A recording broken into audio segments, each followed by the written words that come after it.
कल मैं आप लोग को 12th क्लास का बायोलॉजी पढ़ा रहा था। ठीक है, कल मैं आप लोग को जो पढ़ाया था वो मैं रिप्रोडक्टिव सिस्टम पढ़ाया था। आज जो पढ़ाने जा रहा हूँ वो है आपका फीमेल रिप्रोडक्टिव सिस्टम।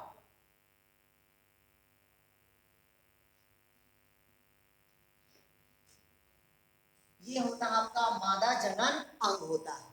तो सबसे पहले देखते हैं कि मादा जनन क्या होता है भाई, अंग। क्लियर है। जैसी क्या होता है, ये हमारी मम्मी क्या होती है, प्रेग्नेंट होती है। क्लियर है, मम्मी क्या हो गई भाई, प्रेग्नेंट हो गई। तो जैसी प्रेग्नेंट होती है उसकी जो गर्भाशय की दीवार होता है, गर्भाशय की दीवार, उस दीवार को कहते हैं एंड्रोमेटियम की दीवार कहते हैं। क्या कहते हैं भाई, एंड्रोमेटियम की दीवार। क्लियर हुआ। जैसे हमारे मम्मी पापा के दोनों के बीच में क्या हुआ है, फर्टिलाइजेशन हुआ, और वो फर्टिलाइजेशन की क्रिया कहाँ हो रहा है अभी आपका, फैलोपियन ट्यूब में हुआ। कहाँ हुआ भाई, फैलोपियन ट्यूब में।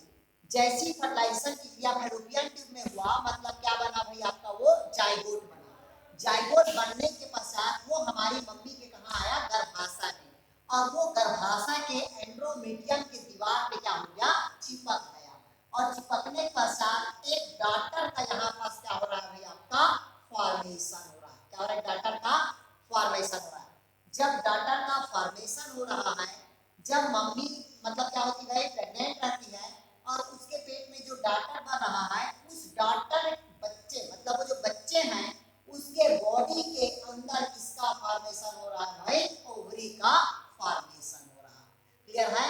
जब ओवरी का फॉर्मेशन हो रहा है तो ये किसका बात हुआ भाई आपका, फीमेल रिप्रोडक्टिव सिस्टम का। मतलब उस बच्चे में ओवरी क्या हो गया भाई आपका, डेवलपमेंट हो गया। कब हुआ भाई आपका, जब वो छोटे बच्चे थे, मतलब यूट्रस में थे तभी। क्लियर हुआ। अब देखते हैं कि ये जो फीमेल रिप्रोडक्टिव ऑर्गन्स होता है उसमें जो मुख्य रूप से होता है, उसमें क्या होता है, इसकी दो ग्रुप में बांटा गया है। क्लियर है, कितने ग्रुप में बांटा गया भी आपका, दो ग्रुप में बांटा गया है। तो दो ग्रुप में बांटने से पहले अपन देखते हैं उसकी बेसिक जानकारी देखते हैं। क्लियर हुआ। जैसे कि फीमेल रिप्रोडक्टिव ऑर्गन्स का होता है, इसमें क्या होता है भाई आपका, प्राइमरी सेक्स ऑर्गन होता है। क्या होता है भाई आपका, प्राइमरी सेक्स ऑर्गन। ये जो प्राइमरी सेक्स ऑर्गन के अंतर्गत कौन आता है आपका, ओवरी आएगा। कौन आएगा भी आपका, ओवरी। ओवरी के अंदर ही किसका फॉर्मेशन होता है, ओवम का फॉर्मेशन होता है।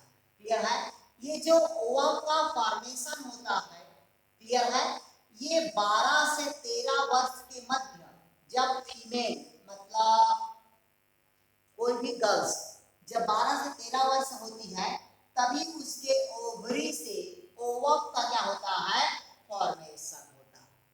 क्लियर हुआ। पूरे जीवन काल में 400 ओवम का क्या होता है, फॉर्मेशन होता है। पूरे जीवन काल में कितना ओवम बनता है आपका, 400 ओवम फॉर्मेशन होता है। क्लियर है। और बनना कब से स्टार्ट हुआ, 12 से 13 साल के मध्य से। और ये जो 400 ओवम बनता है, ये 45 साल के बाद, मतलब 45 से 50 साल के मध्य में क्या होता है, ये समाप्त हो जाता है। मतलब जो ओव्यूलेशन का पीरियड होता है वो क्या जाता है आपका, नील हो जाता है। मतलब उस समय ओवम का फॉर्मेशन नहीं होता। क्यों, क्योंकि हर मंथ क्या होता है भाई, एक ओवम का फॉर्मेशन होता है। तो एक साल में टोटल कितना ओवम बनता है भाई आपका, 12 ओवम का फॉर्मेशन होता है। क्लियर हुआ। ये जो ओवम बनता है, आपको पता होना चाहिए कि ये जो ओवरी के अंदर क्या बनता है आपका, ओवम का फॉर्मेशन होता है। और ओवम बनता है तभी क्या होता है आपका, मैच्योरेशन साइकिल आता है। क्लियर हुआ। ये कौन सा ऑर्गन हुआ भाई आपका, प्राइमरी सेक्स ऑर्गन हुआ। इसके बाद देखते हैं आपका सेकेंडरी सेक्स ऑर्गन। क्या देखते हैं आपका, सेकेंडरी सेक्स ऑर्गन। क्लियर हुआ। ये जो आपको सेकेंडरी सेक्स ऑर्गन होगा, क्लियर हुआ, ये सेकेंडरी सेक्स ऑर्गन के अंतर्गत क्या आता है आपका, यूट्रस आता है। कौन आएगा भाई आपका, यूट्रस। क्लियर है, कौन आएगा, यूट्रस। यूट्रस मतलब कौन आएगा भाई आपका, गर्भाशय।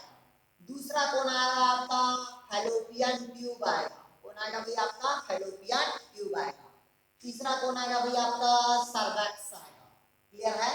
चौथा कौन आएगा भाई आपका, बल्बो रिथम ग्लैंड्स आता है। क्लियर है। प्रोस्टेट ग्लैंड आएगा, रेक्टम ग्लैंड आएगा। ये सभी क्या होता है कि आपका सेकेंडरी सेक्स ऑर्गन होता है। किसका है तो फीमेल रिप्रोडक्टिव ऑर्गन्स का होगा। क्लियर है। तो सबसे पहले इसकी अपन क्या देखते हैं भाई, स्ट्रक्चर देखते हैं, मतलब संरचना देखते हैं। क्योंकि आपको पता है कि जो प्राइमरी ऑर्गन होता है वो एम्ब्रियोनिक स्टेज में डेवलपमेंट हो जाता है। कौन सा अवस्था में होता है आपका एम्ब्रियोनिक स्टेज में, मतलब जब हम मम्मी के पेट में भ्रूणी अवस्था में रहते हैं तभी हमारी फीमेल रिप्रोडक्टिव ऑर्गन्स का क्या जाता है निर्माण हो जाता है। क्लियर है। अगर मेल है तो मेल रिप्रोडक्टिव ऑर्गन्स का निर्माण होगा, अगर फीमेल है तो फीमेल रिप्रोडक्टिव ऑर्गन्स का निर्माण हो जाएगा। क्लियर है। लेकिन जब डेवलपमेंट हुआ एम्ब्रियोनिक स्टेज में, उसके बाद जब हम मम्मी के पेट से बाहर निकलते हैं तो जब हम 12 से 13 वर्ष हो जाते हैं गर्ल्स, तभी क्या होता है ओवरी से ओवम का फॉर्मेशन होगा। तो सबसे पहले देखते हैं इसकी स्ट्रक्चर देखते हैं। क्या देखते हैं भाई, इसकी स्ट्रक्चर देखते हैं। क्लियर हुआ। तो देखिएगा इससे क्वेश्चन आता ही है कि मादा जनन अंग के को समझाइए। क्या कहते हैं अभी आपका मादा जनन के अंग को समझाइए। तो सबसे पहले इसका संरचना देखते हैं अपन।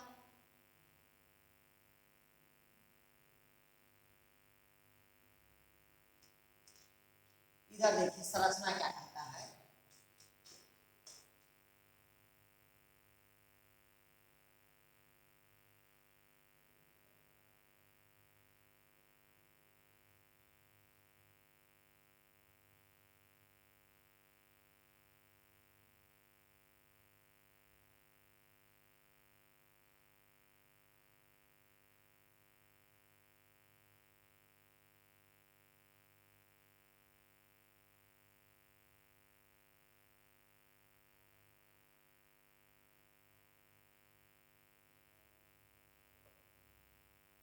ये देखिएगा, ये क्या होता है भाई, फीमेल रिप्रोडक्टिव सिस्टम होगा।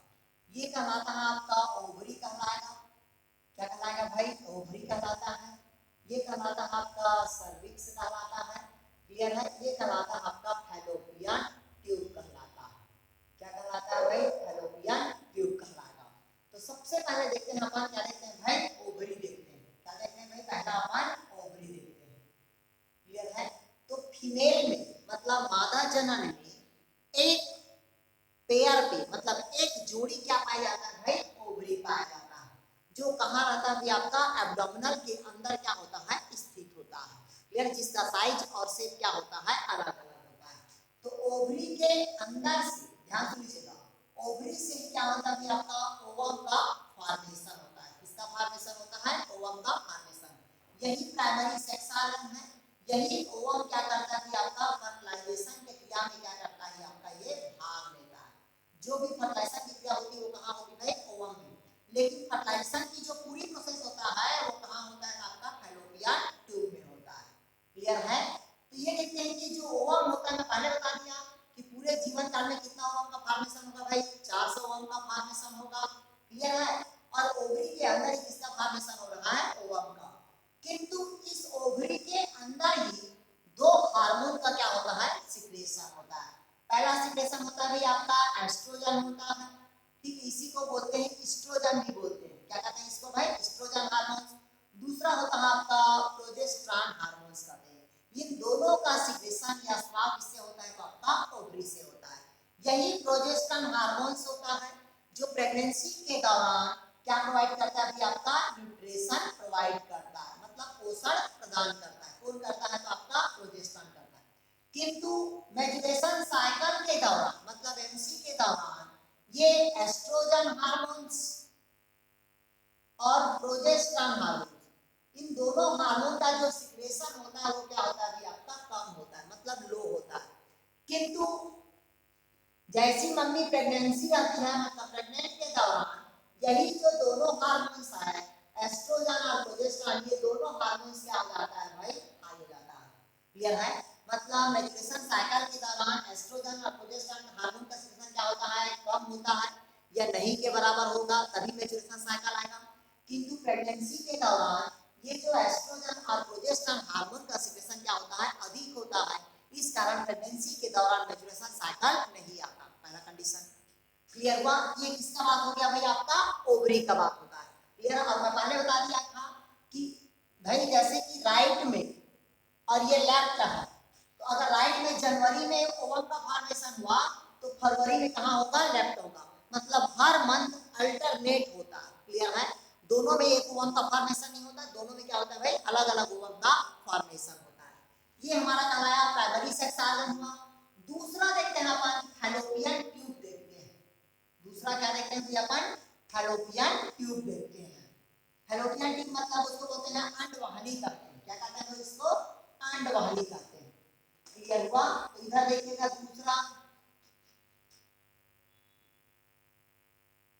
फैलोपियन ट्यूब बोलते हैं या अंडवाहिनी नलिका कहते हैं। तो जो निषेचन की क्रिया होती है, मतलब जो फर्टिलाइजेशन की क्रिया होती है, वो कहाँ हो रहा है आपका, फैलोपियन ट्यूब में हो रहा है। किसकी क्रिया हो रही है, फर्टिलाइजेशन के लिए। क्योंकि यही फर्टिलाइजेशन के लिए ये जो फैलोपियन ट्यूब में जो फीमेल होता है वो 72 आवर्स वहां पास क्या करता है, वेट करता है। किसका वेट करता है भाई, मेल का। कहां पास करता है, देखिए इस ओवरी से ओवम क्या हुआ, रिलीज हुआ और ओवम में वहां पास आ गया आपका फैलोपियन ट्यूब पे आया। और इसी जगह पे जो ओवम होता है वो मेल का कितना घंटा वेट करता है, 72 घंटा वेट करता है। और ये जो ओवुलेशन कैसा होता है, इधर देखिएगा, ये एक से कितना दिन, 28 दिन के बीच में क्या होता है आपका मैच्योरेशन साइकिल होता है। तो ये जो 14वां डे होता है, मतलब 14वां से जो 16 डे होता है, ये ओवम का ओव्यूलेशन पीरियड होता है। क्या होता है भाई, ओव्यूलेशन पीरियड। क्लियर है, मतलब अंडोत्सर्ग होता है। ये 14वां से 16वां दिन के बीच में ओवरी से ओवम निकल के कहां चला गया, फैलोपियन ट्यूब में। यही बीच में अगर फर्टिलाइजेशन का प्रोसेस हुआ तो 100% हमारी मम्मी क्या हो जाएगी, प्रेग्नेंट हो जाएगी।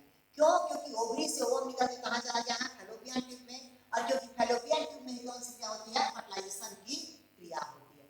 क्योंकि यहाँ पर जो ओवम होता है वो मेल को अपनी ओर क्या करता है, आकर्षित करता है, और मेल के स्पर्म का क्या करता है, वहां पास वो इंतजार करते रहता है। क्लियर है। किंतु अगर ये मान लीजिए 14 से 16 दिन के बीच में अगर फर्टिलाइजेशन नहीं हुआ तो ये जो ओवम होता है वो धीरे धीरे यूट्रस से होते हुए कहां चला जाता है, वेजाइना के थ्रू, और यहाँ पर क्या हो जाता है, वो डेथ, मतलब धीरे धीरे वो क्या हो जाता है, ओव्यूलेशन पीरियड उसका समाप्त होने लगती है और उसकी लेयर धीरे धीरे क्या होती है, टूटते रहती है। लेकिन इसी ओव्यूलेशन के दौरान ही गर्भाशय के दीवार पे एक मेम्ब्रेन बनाता है जिसको कहते हैं एंड्रोमीटियम की मेम्ब्रेन कहते हैं। उसी समय बनता है ओव्यूलेशन के दौरान एंड्रोमीटियम मेम्ब्रेन का निर्माण हुआ। क्लियर हुआ।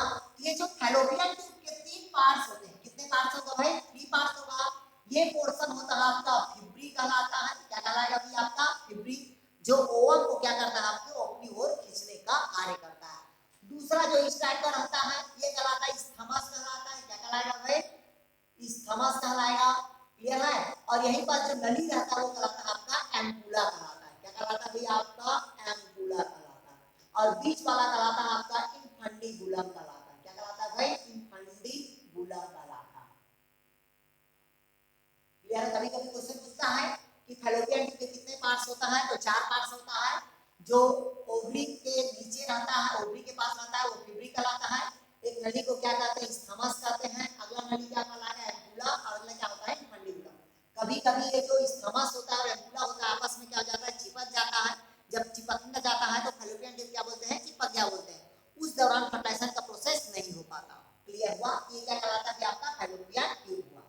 तीसरा कहलाता है आपका यूट्रस कहलाएगा। क्या कहलाएगा भाई, आपका यूट्रस।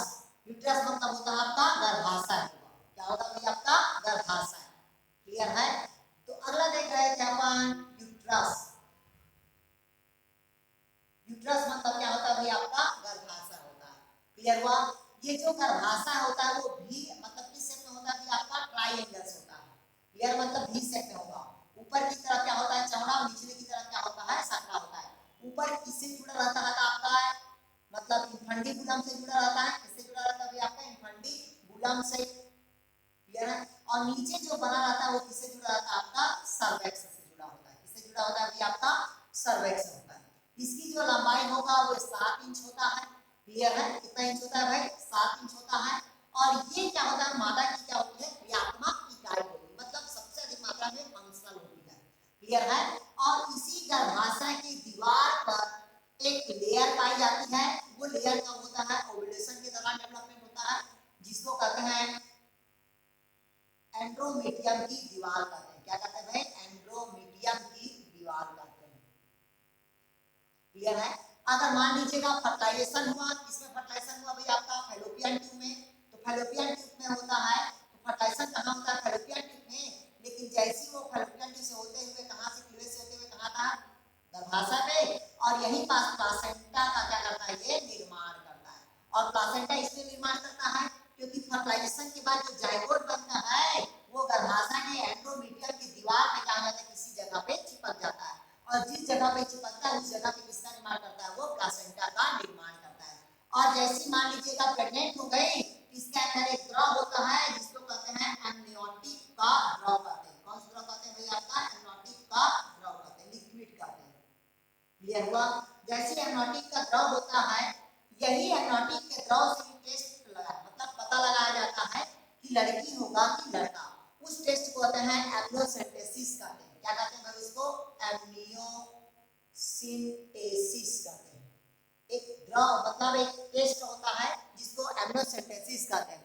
वो एमनियोटिक द्रव से क्या लगाया जाता है? पता लगाया जाता है कि लड़की होगा कि वो लड़का होगा।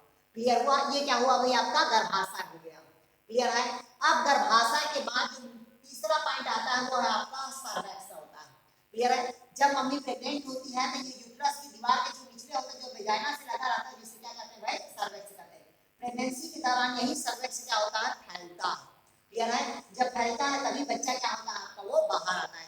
लेकिन कभी कभी जैसी मम्मी मान लीजिएगा प्रेग्नेंट है और प्रेग्नेंट के दौरान अगर हीट चीज खाते हैं, गर्म चीज खाते हैं, जैसे कि पपीता हो गया, गुड़ खाते हैं, तो वो क्या हो जाता है? वो मिसकैरेज हो जाता है। मतलब 2-3 मंथ में क्या हो जाता है? खराब हो जाता है। क्यों? क्योंकि उस समय जो रिलैक्सिंग हार्मोन होता है उसका सिक्रेशन क्या होने लगता है? अधिक होने लगता है। जब रिलैक्सिंग हार्मोन का सिक्रेशन अधिक होने लगता है तो जो सर्वैक्स कुमार क्या हो जाता है? चिकना हो जाता है। और वहां से क्या हो जाता है? वो मिसकैरेज हो जाता है। क्लियर है? तो ध्यान दिया जाता है उसी समय, क्योंकि उस समय हीट चीज नहीं खिलाया जाता है। तो सर्वैक्स का काम होता है फैलने का काम होता है। इसके बाद देखते हैं भाई यही पास से कि ये जो बाहर की तरफ अंदर की तरफ एक लेयर ये होता है आपका क्लाइटोरिस होता है। क्या होता है ये आपका? क्लाइटोरिस। मतलब ये फीमेल को उत्तेजित करने का क्या करता है? कार्य करता है। ये होता है आपका क्या होता है भाई? आपका यूरेथ्रा होता है जहां से क्या करते हैं भाई? अपन यूरिन करते हैं। और ये वाला भाग कहलाता है वेजाइना, जहां से हम सभी क्या हुए हैं भाई? बाहर आए। और इसी पार्ट्स को क्या करते हैं भाई? रिप्रोडक्शन का प्रोसेस करते हैं। क्लियर हुआ? फिर इसके बाहर में 2 लेयर होती है। अंदर को लेयर को कहते हैं अपन माइनर लेबिया कहते हैं और अंदर को कहते हैं अपन मेजर लेबिया कहते हैं। क्लियर है? जहां पर क्या होता है भाई? फैट का जमा होता है। क्लियर हुआ? इस प्रकार से क्या होता है भाई? आपका फीमेल रिप्रोडक्टिव ऑर्गन्स क्या हो गया? समाप्त हो गया। क्लियर हुआ? इसके बाद देखते हैं इसका ओवरी का क्या देखते हैं भाई? आपका आंतरिक संरचना। लेकिन इसके पहले 2 ग्लैंड्स और 3 ग्लैंड्स पाया जाता है। जो ग्लैंड्स को मैं बता देता हूं। पहला होता है आपका प्रोस्टेट ग्लैंड। कौन सा होगा भाई? आपका प्रोस्टेट ग्लैंड। इसके साथ साथ इसमें क्या पाया जाता है कि आपका प्रोस्टेट ग्लैंड। तो पहला होता है आपका प्रोस्टेट ग्लैंड। ये मिल्क के साथ क्या करता है? ये द्रव का सिक्रेशन करता है। दूसरा होता है बल्बोरिथन ग्लैंड्स होता है जो एक मिल्क के समान क्या करता है? सिक्रेशन करता है। लेकिन ये वेजाइना के मार्ग को क्या करता है? ये चिकना प्रोवाइड करता है। क्लियर है? अगर वो चिकना नहीं रहेगा, रफ रहेगा तो रिप्रोडक्शन का प्रोसेस नहीं हो पाएगा, मतलब छिलने का वो चांसेस रहता है। तो वहीं पर जो बल्बोरिथन ग्लैंड्स होता है उस मार्ग को क्या प्रदान करता है? वो चिकना प्रदान करता है। और बैक्टीरिया वायरस को ये मारने का भी क्या करता है? वो कार्य करता है। इसके साथ साथ अगला होता है जिसको कहते हैं रेक्टम का ग्लैंड्स कहते हैं। यही जो रेक्टम ग्लैंड्स होता है, जो ये ग्लैंड्स क्या करता है? ये गंध छोड़ता है। क्या करता है भाई? गंध छोड़ता है जो स्पर्म को अपनी ओर क्या करता है? वो आकर्षित करता है। क्लियर हुआ? इस प्रकार से आपका फीमेल रिप्रोडक्टिव ऑर्गन्स क्या हो गया? समाप्त हो गया। ठीक है? इसके बाद कल मैं आप लोग को पढ़ाऊंगा मतलब गैमेटोजेनेसिस, मतलब गैमेट का फॉर्मेशन। ओके दोस्त, थैंक यू।